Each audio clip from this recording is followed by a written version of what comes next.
I even have the bed ready. What? So when you get home, we can get really dirty. Gotta go. Hey! Here you go. With all this compost, we're gonna have the best plants in the neighborhood.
Redeveloping Grand Avenue is part of our efforts to invest in city neighborhoods by providing residents with amenities and programs to help them thrive. I look forward to having children's laughter once again fill these historic halls as we return Grand Avenue to a place of compassion and support for the community. By providing youth services in Holden Heights and having a venue for community programs, this facility will strengthen the fabric of our neighborhood, teach our children well, and prepare them to lead the way.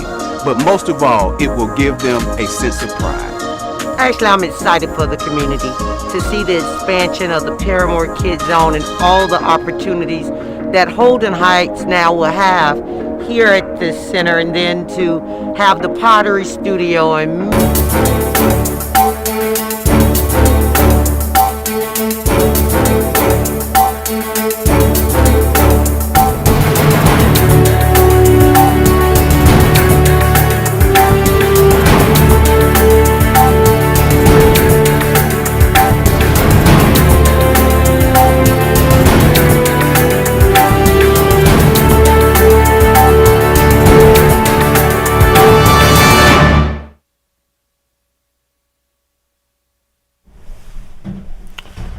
Start that over again. Good morning.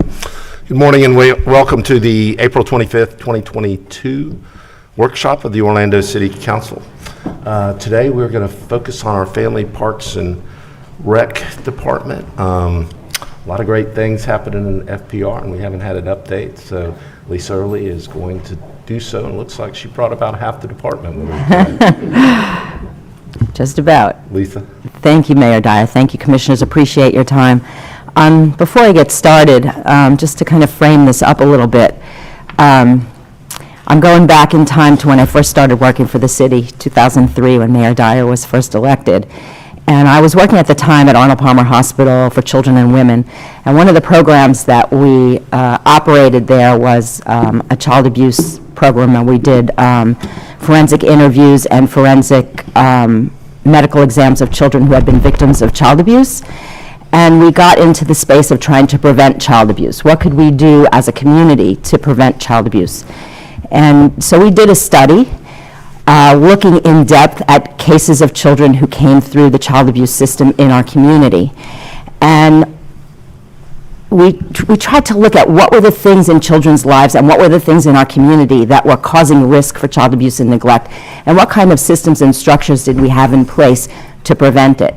And what we determined at the end of the study was that everything led back to the same kind of conditions in our community, and a lot of it had to do with poverty, lack of resources, not enough money to have a place to live. A lot of the child abuse cases were actually child neglect, when parents had to go to work and they didn't have money to pay for childcare for their kids, and maybe they left their kids, you know, in unsafe situations because they had to make money in order to just pay rent or just buy food. And then we looked at the systems in our community that were there to try to prevent that, and we found all kinds of barriers in the system, whether it be a lot of bureaucracy in getting access to what are known as social safety net systems, so very, very strict regulations about who qualifies and who doesn't qualify, and then long waiting lists. At the time, I remember Section 8, they had closed down the waiting list because they just didn't have the funds to pay for all of the people who qualified for Section 8. Same for child care subsidies. They had a waiting list at the time of 8,000 children. And so we came out of the study, and our top recommendation was, if our community leaders don't understand the problems that children face in our community and we don't have political will to do something about it, that's our number one recommendation. We need to have political will to solve these problems. And so that's when Mayor Dyer was elected, and I'll never forget, Mayor, when I came to the cabinet room and I presented the study, and you asked me to come and serve as the city's first director of children and education. I didn't want to leave Arnold Palmer Hospital, to be honest. I love my job there.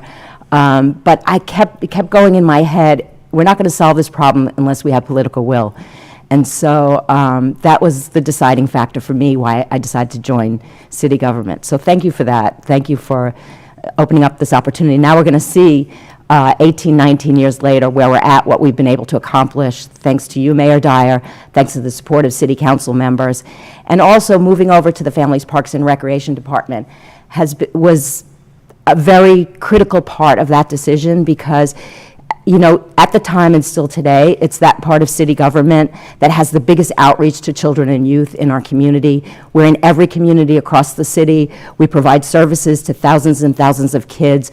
So this is the core infrastructure through which we can deliver the kinds of services that will help make our community a more successful place for children. So I'm just framing it up that way, and I'm going to get started. So, our children's programs aim to move the needle on academic performance, juvenile crime, child abuse and neglect, and other indicators of child well-being in Orlando. And this goes back to what I said earlier. How do we make this change in our community? And the things that I said about the factors that create risk for child abuse and neglect, they're the same factors that create risk for failing out of school, ending up in the juvenile justice system, ending up teen parents, staying in poverty. Those same things affect everything. So our goal is to move the needle on all those things in Orlando. And this is a little bit of that context. I've already talked a little bit about it, so I'll go quickly through this. But, you know, children are born innocent. They don't know where they're going to be born or who they're going to be born to or what are the circumstances. But how they end up very often is affected by the family environment in which they grow up, the conditions that their family faces, the community around them, and by community, I'm referring to their neighborhood and our city as a whole, as the community that they're growing up in, and the society. And the society is really sort of that bigger picture. It's our nation, it's America, it's what our values are, it's what we do as a nation. And so there are things at all of those levels that affect or that create, that impede children's success or that support children's success. So I'm going to give you some examples. So, for instance, if there's trauma going on in a family, parent incarceration, death of family members due to violence, or poor health care access, if a child's growing up in that, that can affect their success in later life. Parental depression, homelessness. And if you think about it, you know, if a family is moving from home to home to home to home and doesn't have a place to live, education is secondary. Education is really it's a luxury when you when you don't know where you're going to sleep at night. So how are you going to do well in school? Parents' low education level. How are parents going to be able to help their kids with school if they don't know how to read and write themselves, if they don't know how to do math? So, you know, how are they going to go and advocate for their kids in school? Lack of money for basic needs, jobs that don't let parents take time off to address children's needs. So a lot of parents work 2 and 3 jobs just to make ends meet. They're not there, they're not present for their kids, they can't help them with school, they can't take them to the doctor, they can't be there. So let's talk about the surrounding community and think of it as Orlando in general. So in communities that have a lot of low-wage jobs and high rates of poverty, then you see more and more families are facing these kinds of struggles in those types of communities. Waiting lists and bureaucratic social services is a little bit of what I talked about earlier. If there are waiting lists for those safety net services, and if it's very, very strict rules about who qualifies and who doesn't, then the social safety net is not really doing all that we wish that it would do. Few programs for older youth, right? So if you have very few things for older youth to do, and older youth, the science says that they're going to do stupid, crazy things, they're going to have poor judgment, they're going to take risks, and if we don't have enough for them to do that's supervised, that they want to do, that's encouraging to them, they're out in the streets and they're getting into trouble. So in communities that don't invest in older youth, you're going to see more kids getting into trouble. Lack of affordable housing and neighborhood violence, right? So if these things are happening in our community, they affect how our kids will do. So now the society as a whole. So I'm going to talk about just America as a whole. So lack of political and economic power affecting low-income people, right? So if we find that children growing up in low-income families are more likely to have barriers to their success, and yet low-income people don't have a lot of political power, they have a hard time affecting public policy and making change happen. So that's a societal issue. Racism, both historical and present day, right? So we come from a nation that has a long history going back to the founding of our nation, that we have worked, I would say, progressively over centuries and generations to try to make better. And we have moved forward, we've gotten better, we still have a lot of work to do, though, and that still affects families today. And you'll see that in some of the data that I'm going to show. Individualism, people only concerned about self-interest, and I think you see this a lot, as commissioners, too. A lot of people, and this is kind of an American thing, it's about, do for yourself, you have to fight for what you need, you have to, stand up for your own personal interests. It's an individualistic society. So there are a lot of people who don't care about what goes on in other communities or with other people. It's not their problem. That's how they see it.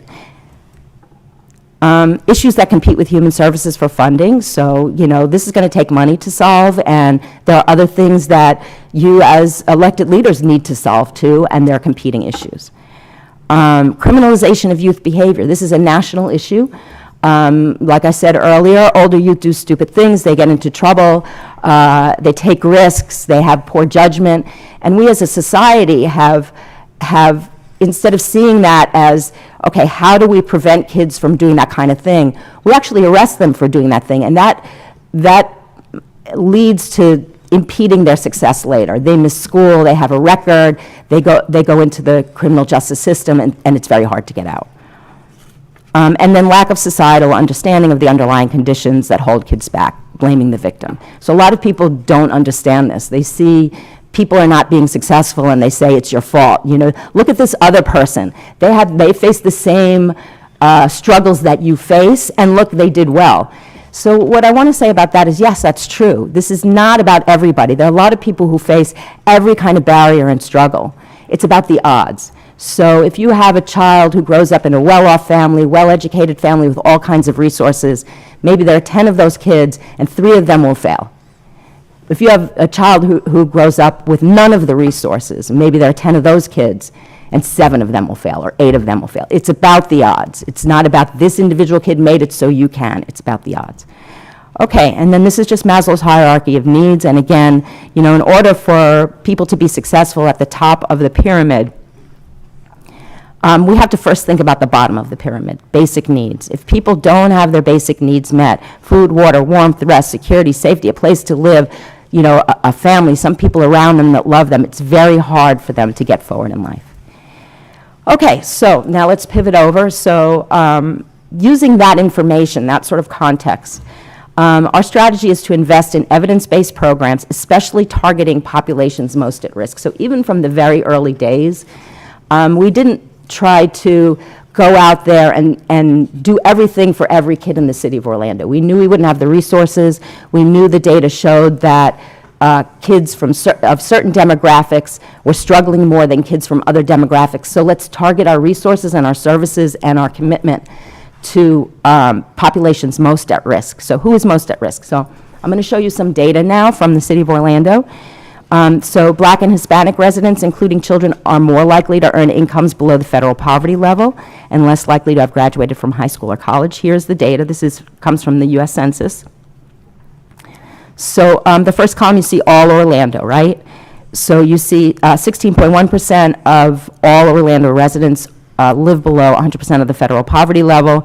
But for Black residents, it's 23%, and for Hispanic, it's 19%. With a high school diploma, you see 88.5% of all Orlando residents have a high school diploma, but for Black residents, it's somewhat lower, 82.9%. And college degrees, you see 30.5% of all Orlando residents have college degrees, only 21.9% of Black and 31.6% of Hispanic, so actually even better for Hispanic residents. So higher poverty rates and lower education levels. This talks about that impact, the educational impact. So every year, the Florida Department of Education identifies the 300 lowest performing schools in the state. This is the data from 2001, and 11 of the 300 schools are in Orlando. And all of them, all of those 11 schools, and here they are, 100% of the kids who attend those schools are low income, 100%. And at least 92% are either Black or Hispanic students, right? So you can see how income and race impact academic achievement. here again, these are graduation rates from the 2018-2019 school year, disaggregated by race and gender. And you can see males typically perform lower than females. And disciplinary action, and this is happening nationally. This is in Orange County Public Schools. Those are disciplinary actions. So you have expulsion, in-school suspension, out-of-school suspension, physical restraint, all kinds of disciplinary actions. Look at how it's disaggregated by race, right? Look at, on the column that says black, 48% of out-of-school suspension are black students. 45% of placement in alternative settings. 31% of physical restraint, way in excess of their actual representation in the population. Same with Hispanic, way in excess of their representation. And then the next two columns show the difference between male and female, and this is mostly affecting male students by far.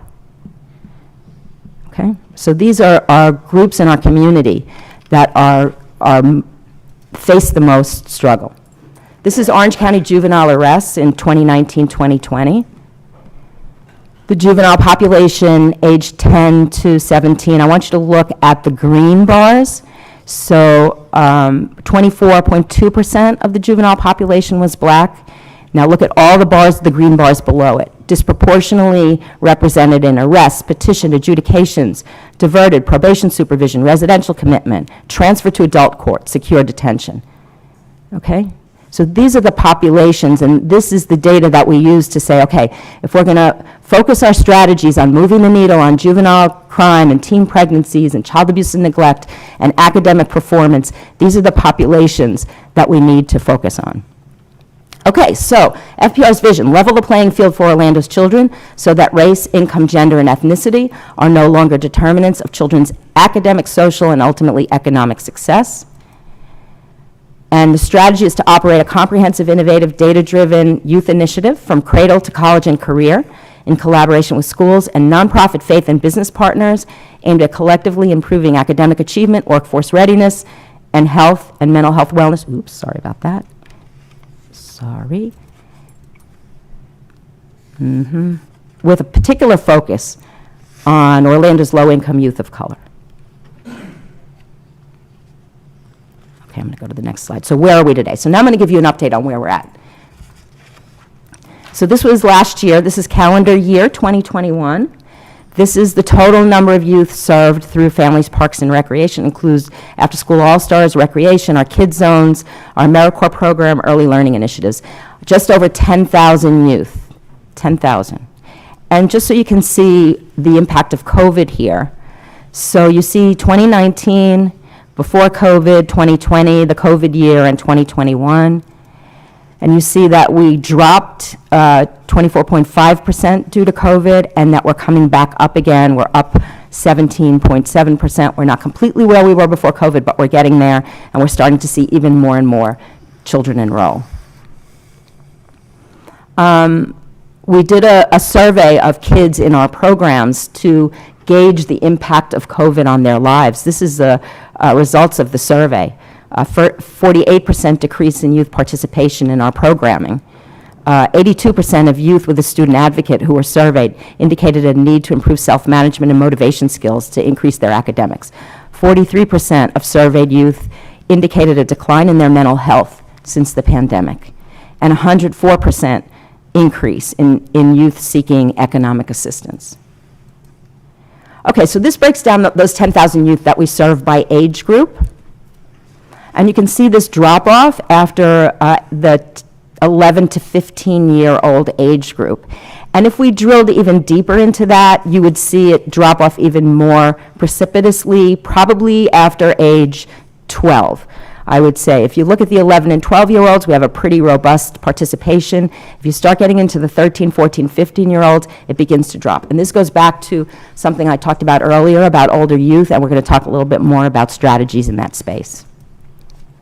This is by district, so you can see how your district is covered there, the breakout by district of youth served. And if you want to go back to that at any point, I can go back to that slide. This is the income levels. 82% of those kids are low income. 82%. That is the vast majority of kids we serve. That is our population. About 70% of them live in single-parent households. That is our population.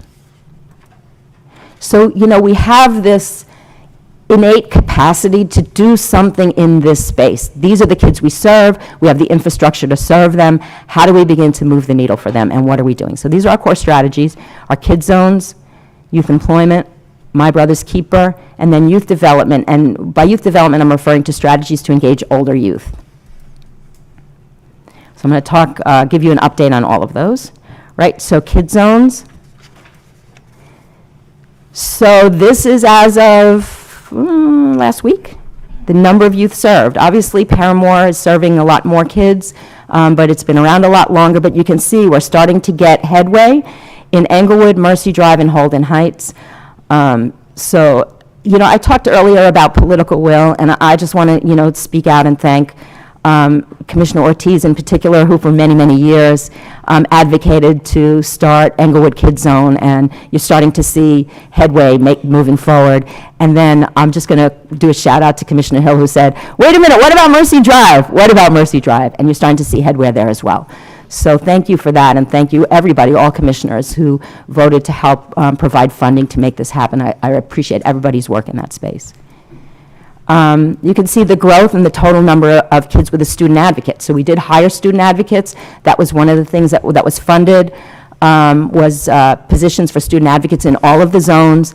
So what student advocates do is they provide wraparound academic support to keep kids moving forward in school, to kind of break with what prevents kids from being successful in school. And so as of today, we have 621 kids across all the zones who have a student advocate. This is at the elementary, middle, high school, and post-secondary level.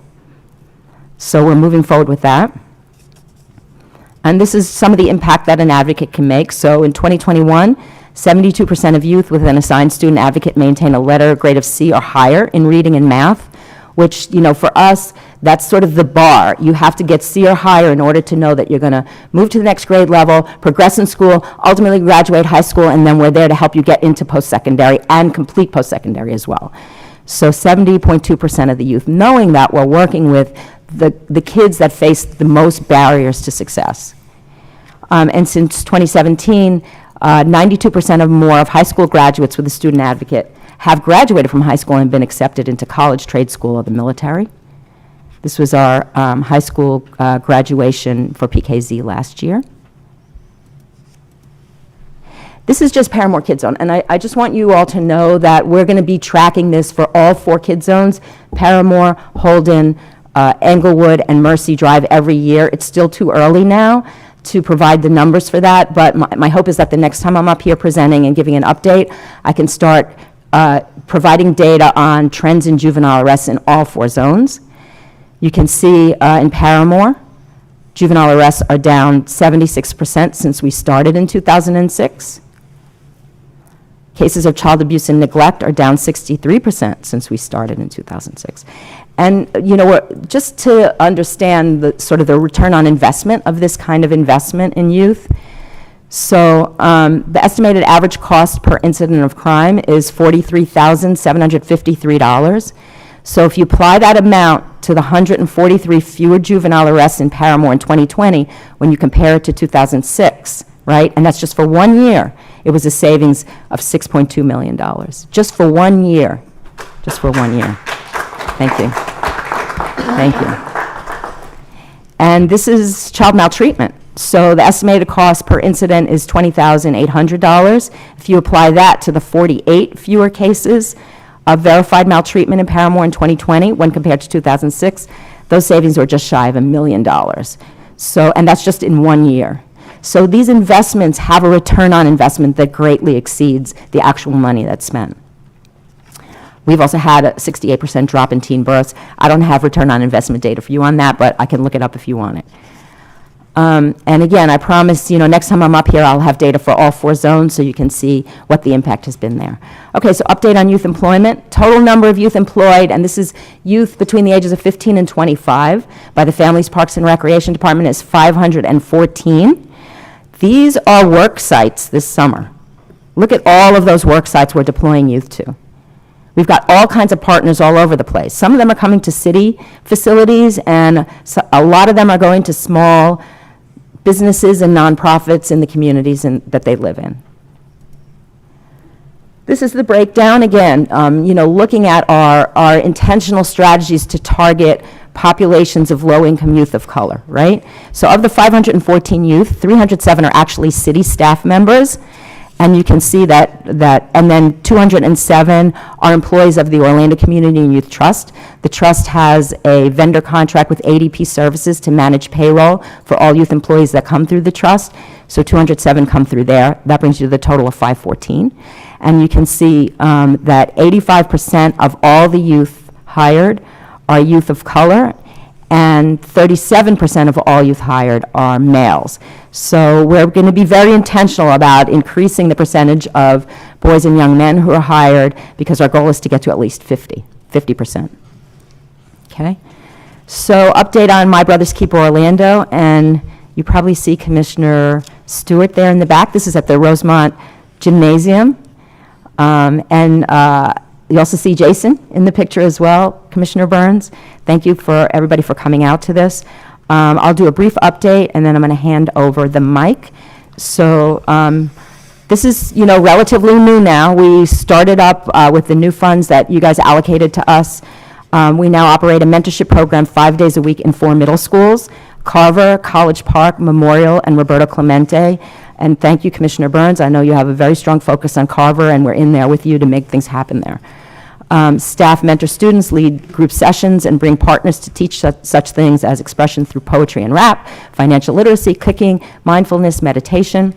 As you know, I think it was in February, you authorized MBK to issue grants to 5 grassroots organizations. We hope to come back to you a year from now and tell you what the impact has been, because they're now in kind of startup phase with the funds that we issued.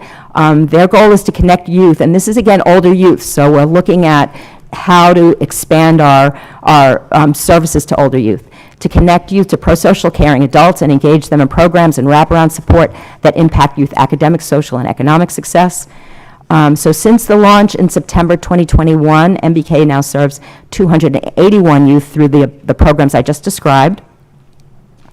And we'll be tracking performance in terms of percentage of school suspensions and expulsions, graduation rates and post-secondary enrollment, juvenile justice involvement, and employment. So that is where we are with that. Abe is going to come up, our My Brother's Keeper manager, in a minute, so if you have questions about that, he'd be happy to answer them. But we're going to pivot now to youth development, and this is specifically strategies to engage older youth. So I am going to hand the mic over to Abe. Thank you, Lisa, and thank you, Mayor and the Commissioners, for this opportunity. As you guys get to know me, I'm a why guy. You're going to learn that pretty quick. I always ask the questions why. You can ask some of my staff. So the big question we ask today is why we focus on older youth. And it's such a critical time in our lives. If you guys think back to when you guys were youth in that teenage stage between the ages of 12 to, say, 20, 21, you're really trying to figure out your way. You're trying to figure out independence. You're trying to understand your family, where I fit within society. And without figuring out where you fit within society, it also comes to confusion. And when you get confused, you can go down different paths. And so you're going to try to find connected to some type of community, either way, negative or positive. And I think it's so important as mentors to help them, guide them towards positive ways of success. And so a group of us had the opportunity to go up to New York City to see a community violence intervention training, and then also see a couple programs that were specifically working with older youth. And 2 organizations really stood out to us. One was The Door, and the other one was Brotherhood Sister Soul. And as I talk about both organizations, you're going to start to see the connection of guidance during that critical stage between the ages of 11 to 12, all the way up to 20, 21, 22, and 23. I'm going to start by talking about The Door. The Door was a membership organization. It was a youth center, and it served youth 13 to 24 to 25. And it was an easy access point for youth. So youth got a card through signing up with a one-sheet page where they signed up. And once you had this membership, you were able to come to The Door when you see fit during operating hours. And as you came into the door, it was a wide open space. You had music playing in the background, you had open area where kids were just hanging out, but then you also had mentors walking around engaging. And they had a whole bunch of different classes. And just to name some that were going on, they had a dance studio where they had dance classes going on. They had a music studio with lessons going on, a band room, cooking with a kitchen, a full kitchen, art room, and they had makeup and nail classes as well. That's just the recreational side of things. But with those recreational side of things, you also had support services among their staff too, such as mental health services, legal services, college readiness, career training, and tutoring, along with recreational space, such as a gym, video games, and just free space where they could just hang out and be youth. And they also ran their own high school. And I think the big key takeaways that I took away from the door was that they used recreation to engage youth to get them in the door. And then they had support services where they had a one-stop shop to refer kids to whatever services they felt they deemed necessary. So just kind of give you a visual of what this looked like. As we walked in, I talked about that free space, and then you had mentors walking around meeting with youth, but then you just had them hanging out. We had kids playing video games in the background, you had arcades, but on the side you had a whole bunch of different rooms that were kind of closed off, but they had their doors open where they had those support services. So say if I was a mentor and I was talking with a bunch of youth, and say that youth was going through a rough time that day, I could then refer them to mental health services, substance use services, or maybe they want to get some more information about their career. You could refer them for career readiness or college readiness courses as well, right there at the drop of a hat. So everything was a one-stop shop. It was very nice. Another big takeaway that I took was youth had input in basically everything that happened there. They had a youth committee that gave recommendations of what they wanted to see in this youth center as it operated. And then the other one that I want to talk about was easy access, right? That it was kind of, you came in there, you signed up to this one sheet. It wasn't this long, lengthy paperwork that had to be sent home to families and then brought back, because oftentimes that gets lost in the transition. And so it was really, once you were in, you could come up and all those services were then available to you.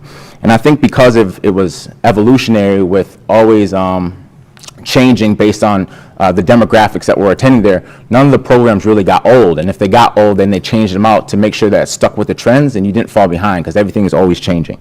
So that was my big takeaways from the door. I also want to talk about Brotherhood Sister Soul. Brotherhood Sister Soul was a cohort of students that they met in middle school through a mentor. A mentor would come into the middle school space, meet with 15 to 20 youth, and build this cohort where they created their own vision, their mission, their rules, roles, and a name for themselves. This mentor would then give out his number to all the youth that were part of that cohort. They called them chapters, and was committed to serve all the youth that was part of that cohort. That mentor would then meet with students on a one-on-one basis weekly whenever needed. They would also have weekly sessions as well with the whole group.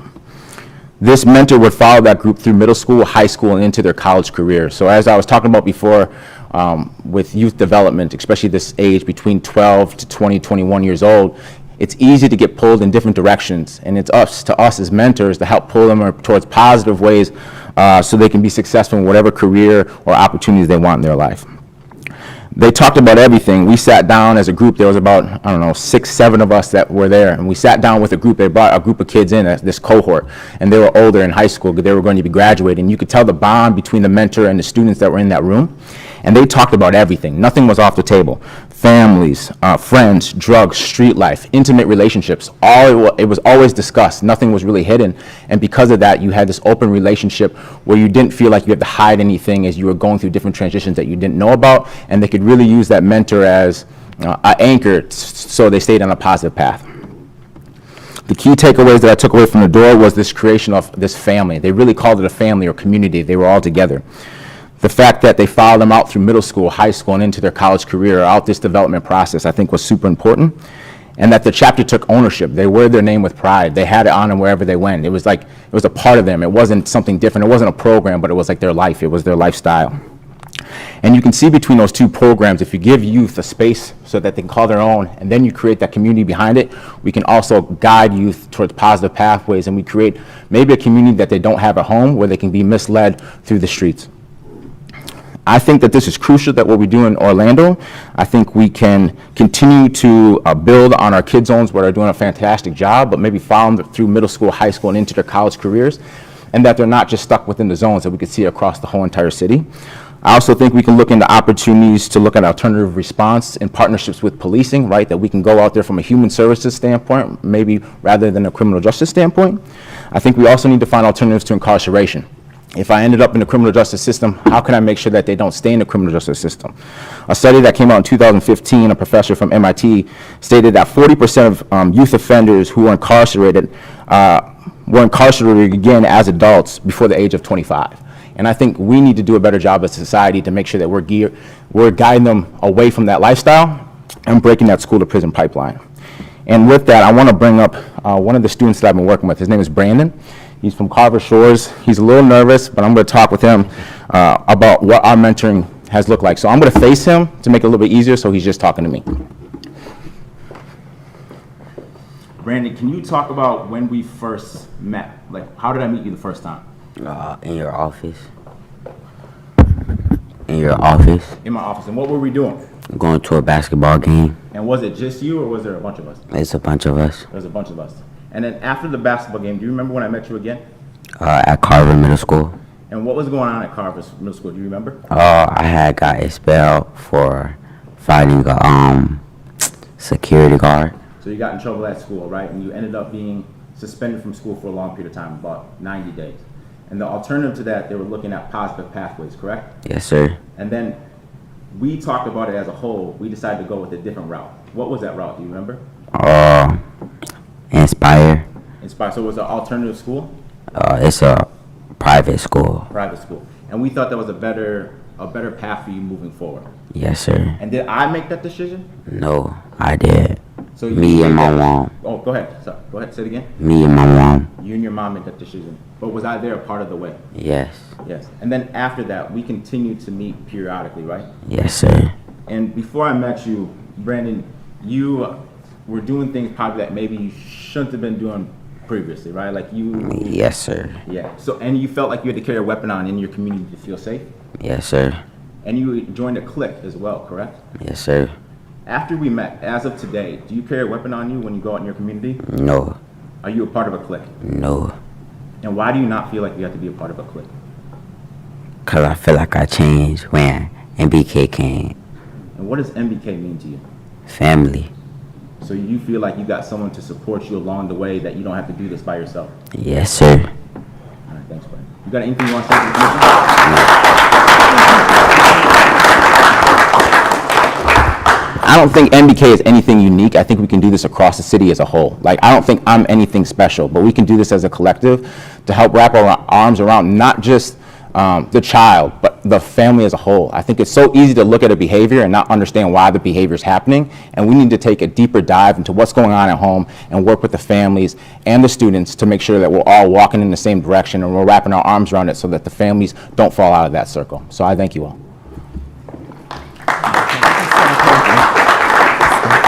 I just have one last slide to read, and then we're open for questions. So this is a quote that I just want to close with.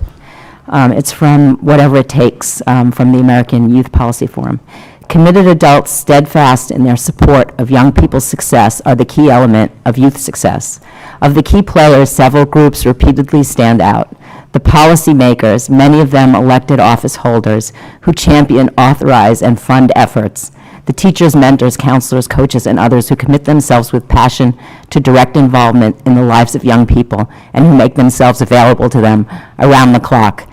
And the community leaders, employers, and supportive family members and friends who help guide youth to self-respect and self-sufficiency. Repeatedly, in the face of seemingly overwhelmingly contrary forces, they simply refuse to give up on young people. They search relentlessly for more effective ways to reach and teach even the least promising and most recalcitrant. Such concern and persistence can help overcome many of life's adversities. So I just want to thank City Council for being part of that, and all my staff members here. Thank you all so much for all the work you do. I really appreciate it. And that's it. We're ready for questions. Thank you, Lisa, and do convey to the entire department our thanks for the great work that's being done every single day in all of the neighborhoods around our community, and great presentation. Thank you. Okay, we have just about everybody lit up on the board here, so let's start with Commissioner Sheehan. Thank you, Mayor.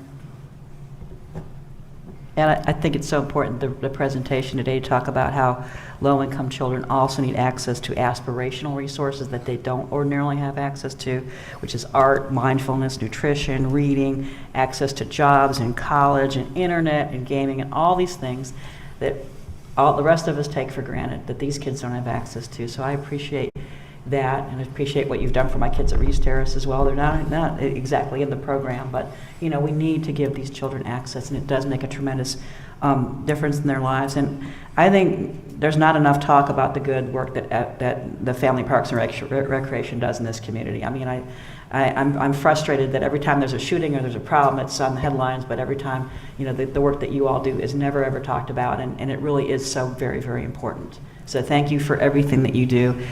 We notice, unfortunately, not a lot of folks notice, but we definitely notice. And Brandon, you matter. And I just want to say something, man, that was amazing. I almost cried.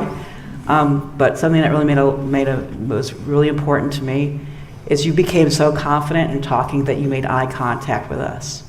And I want you to know that you matter, and we want to see you. And we saw you today, and that was very critically important. So thank you for coming today and sharing your story.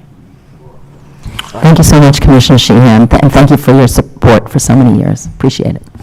Commissioner Hill, then Burns, and Stewart. Commissioner Hill. Thank you, Mayor, and great presentation, both Lisa and Abe. I tell you, Brandon, proud of you. I almost also shed tears about how you have made the decision and have your family, and this is the way that I look at our recreational staff, our MBK staff, as family. As many know, they call me the social worker commissioner, and this is where it really matters. This is why I came to be a part of this family. Mayor Dyer, thank you for your leadership and your forward thinking. Many, many moons ago when you first came in office, I remember being that latchkey kid being raised up in a park here in the city of Orlando, but not having the many resources, Mayor Dyer, that you had put in place. We had a place to go for arts and crafts and games, but not the foundation when it came to cradle to career, when it came to mental health treatment, when it came to urban trauma, when it came to, after school tutoring. And those things matter when you're growing up in a single parent household, low income, in a community where when you walk outside your door, there's hopelessness and despair. And because of this council and Mayor Dyer leadership and staff, that is no longer the narrative. I was just with Ms. March the other day that was telling me about, Mayor Dyer, with your Kid Zone, to where this year, our senior class for our Kid Zones is 40 youth seniors, and 40 are going to college. Unheard of, monumental. So thank you for that. And the Youth Job Program, I always have to give a shout out, Chief, to now our deceased Lieutenant Deborah Clayton.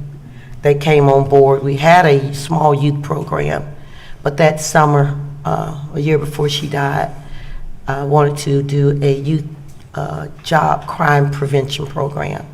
And Rodney and the team and yourself, Lisa, we went out to Jones High, and we had over 1,000 kids that showed up for jobs, but we did not have enough employers. The city could only employ so much, and after you all saw that, you went out on another trajectory and expanded that youth job program, and now the whole community is involved. Mayor Dyer, thank you for pushing that job program, and all the children in senator's office and political offices and doctor's offices, and now it's more than just a job program.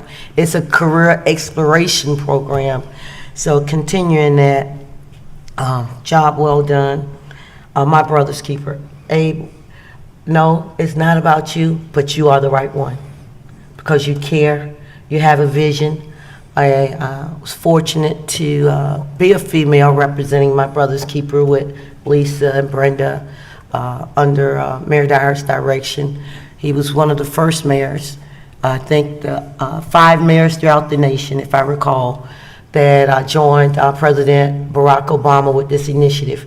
Many mayors throughout the nation didn't want any parts of it. But Mayor Dyer stood up and became a part of that My Brother's Keeper initiative. And we were able, the luxury, to go and meet other people doing this work throughout the nation. And a couple years ago, was able to lobby Mayor Dyer to put more funding, him and Chris McCullough, if he's listening, thank you, Chris, to expand My Brother's Keeper and really give it the teeth with resources in this council, because the council had to vote on it. So thank you, council members, for putting those resources in place before we were able to even get American Rescue dollars, now that it's going to expand. But I must do a Y and an X again. I do see, I know I'm the female in this minority group, but I am quite disappointed. I did carry the water before these guys even got on board, and I don't have a My Brother's Keeper. I just found that out just then in a District 5 middle school. So hopefully after this conversation, we can help the lady that carried the water and got the funding to at least put one in hers. No disrespect to my colleagues. We're on. No problem. Okay. You have my word. All right, thank you, Lisa. But job well done. I look forward to continue the great success that we have done together. And I think our best is yet to come. And you're helping develop our future leaders. Thank you so much for your dedication. I know I'm up 70 hours working, and 60 of them I spend with you guys. I keep you busy, so thank you for always answering my phone call and helping me do the work. Thank you, Commissioner. Thank you, Commissioner. Commissioner Burns. All right. Thank you, Mayor.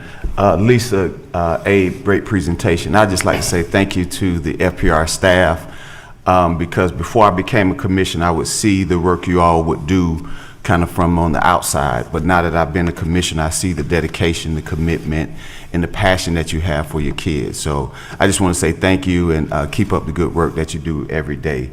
Also to Brandon, thank you for your courage to come here this morning, but also for recognizing that you have changed, and it's up to you, so I just encourage you to continue to take advantage of the resources that you have, but also help spread the word, because you can be a leader, and you seem like a leader, and you can lead others to that change as well. So I say keep up the good work, and I am your commissioner for District 6. Carver Shores is in District 6, so if I can be of assistance, please let me know.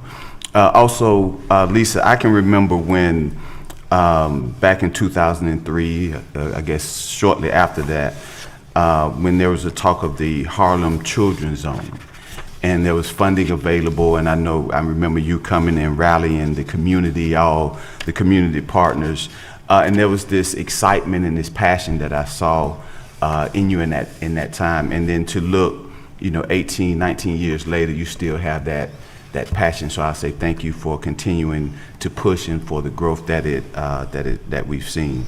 One of the things I did have a question when we talk about the student advocates. I'm a proponent of kind of the intensive types of interactions, and I think we saw that on display when we was hearing Abe speak with Brandon. So with the student advocates, and I would assume they have the ability to get a little deeper, do a deeper dive with the children. How many student advocates do we have? Okay, I don't have the number off the top of my head, but I'm going to say 10 in PKZ, then 3 in Englewood, and 2 in Mercy Drive. Okay. And typically, each one works with about 30 to 40. Is that correct? They have about 40 to 50 per advocate. Per advocate. So they do, and they're in the school during the day, and they're back in the neighborhood during out-of-school hours.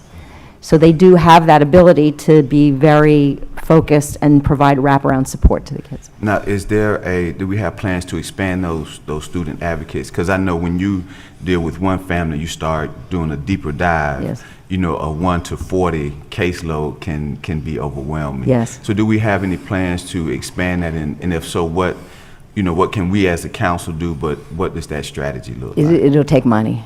It will take money. It's full-time positions, that's what it's going to take. Yes. Okay. Now, do we have a goal of, in the next year, the number we would like to be at, or? I think, you know, the focus now is going to be bringing the 3 new kid zones up to the same level as the Paramore Kid Zone, so we need to kind of strategically look at what's the plan to get there. I think we're in the early stages now of the new zone, so it's really about building a brand in the neighborhood so that families feel this is a trusted entity that will, you know, is not just out there talking that they're going to do stuff, they're actually getting stuff done, and they're providing the kinds of supports that are most important to my family. So we're kind of at that stage right now, and we definitely need, you know, to start then building out a plan for getting those zones to where Paramore is today. So, yeah, we're working on it. We're working on it. And I do appreciate the holistic approach that Yeah. we're taking, because we do, you know, focus on the recreational, but the other things that involve or Yes. impacts how a child grows up and, you know, the outcome. So again, just thank you for all the work that you all are doing. Thank you so much, Commissioner. Appreciate it. Commissioner Stewart. Thank you, Mayor. Appreciate it. And Lisa, thank you for your leadership. As Commissioner Burns says, it's important. You and I knew each other a long time ago, and it's been an honor to continue to work with you. And to your staff, thank you very much. I have had the honor of being out with some of the guys, especially at in College Park Middle, and to see you actually work with the kids. I appreciate that a great deal. Brandon, thank you for taking the step out and showing your leadership skills. I appreciate that a great deal. I think we got the best recreation staff in America, so I'm not gonna push you too hard, except because you guys push yourselves hard enough. I don't have to sit back and tell you what to do. Let me ask one question that I think is interesting, because we brought up some stuff about your New York trip, and you looked at other different kinds of things that they were doing in terms of job training, and how is that impacting where you want to go? I mean, is there money available for a job vocation for beauty skills or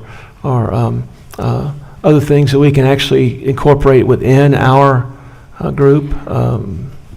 I think that's sort of our next big strategy that we're going to try to tackle, and that is, you know, we're in conversations about potentially converting one of our neighborhood centers into a youth center, a little bit like the Door, and then looking at other sites, particularly sites where you have problems of juvenile crime around them. Rosemont might be one of them, Northwest Community Center, Smith Center. How do we begin to build out services for older youth at those sites to become more effective? So we're looking actually in the budget process this year. What does that look like, and is this something that will come back to City Council to seek funding for? It's still early in the game, though. Yeah. One of the biggest challenges I think we see every time I turn around and try and do something is the challenges of transportation. Getting kids from one place to another, you can't rely on them getting their own transportation. Right. At the same time, there's a great deal of liability that we have in moving them around, and a great deal of cost involved.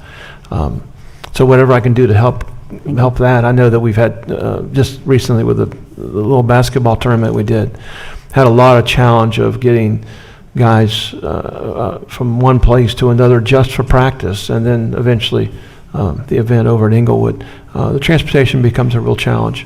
And one thing I'd like to also look at, if it's possible, and because I brag on you guys so often, and you've got some great numbers and tracking, I'd love to see kind of the area versus the impact that we have. In other words, what's the graduation rate in Central Florida for African Americans, and what's the graduation rate for kids in PKZ? Yep, got it. I mean, that I think lets us be able to kind of share the message with everybody else about the great impact we're having on this area. Let's expand that and make it more powerful throughout the community. Absolutely. Thank you very much. Thank you, everybody. Thank you. Commissioner Hill. Yes, something, I'll bring Abe back up if it's okay, Lisa. Something interesting, I sit and talk with Abe quite often. this initiative that you're going to eventually roll out when it comes to our homeless youth and mental health.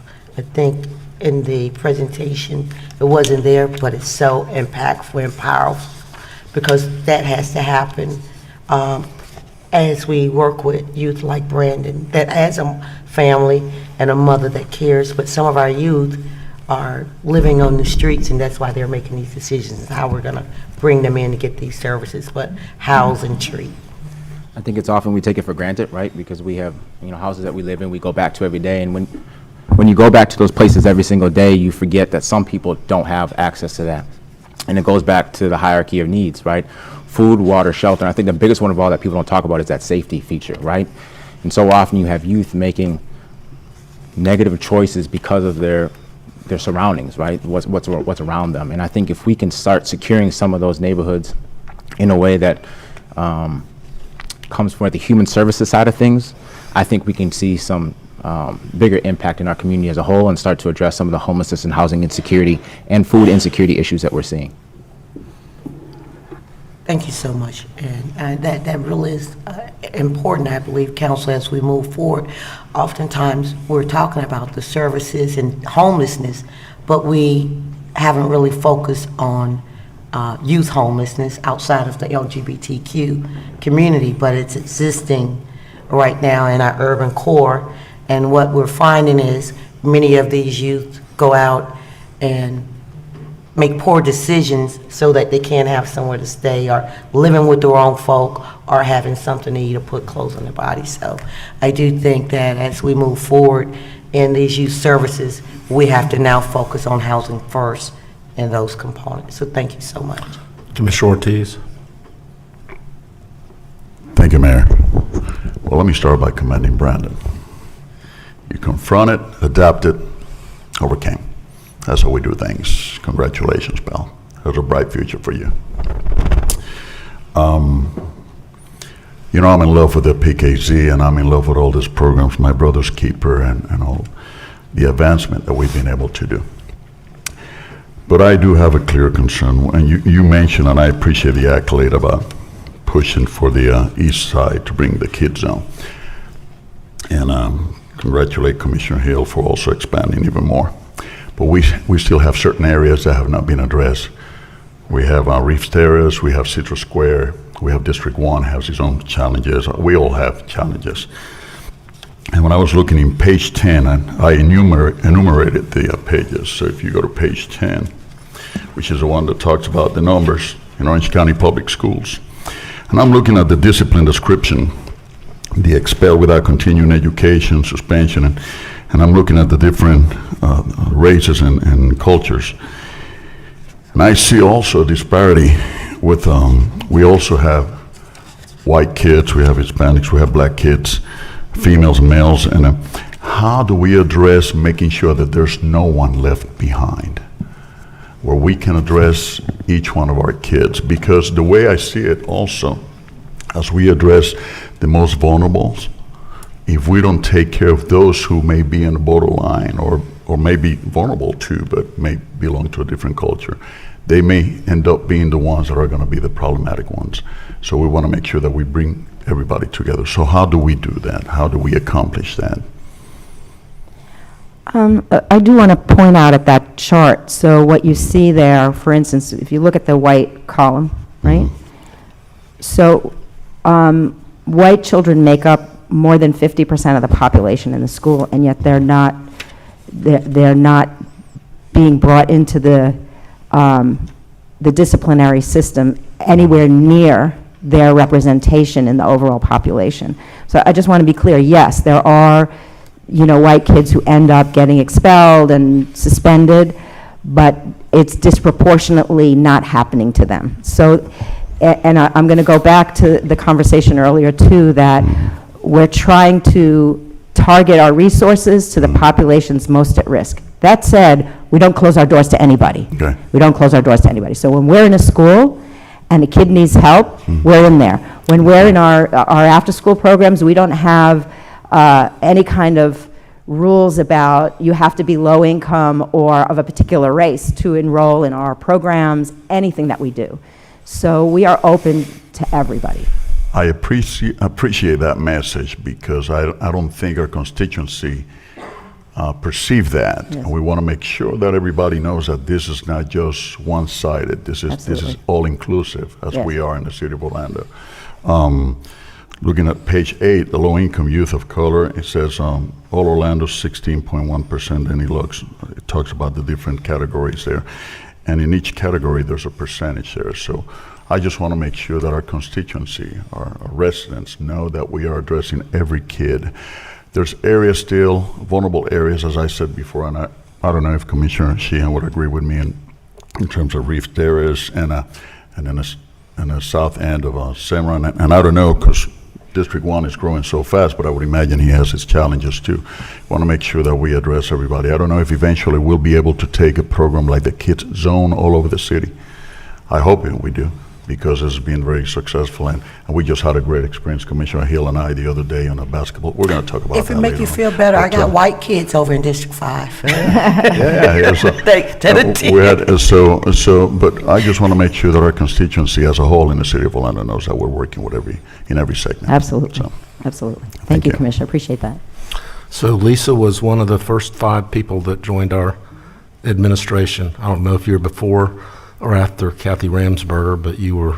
She was already here, because I remember Okay. I had the office next Then to I her. think you were number 5. Yeah. And exhibits my management philosophy, which is identify really talented people and surround yourself with them. Well, thank you, Mayor. It's been an honor to work with you. This has been a great experience for me and for everybody, so. Thank you for the And we're presentation. still in it to win All right. We'll stand adjourned. Thank you so much.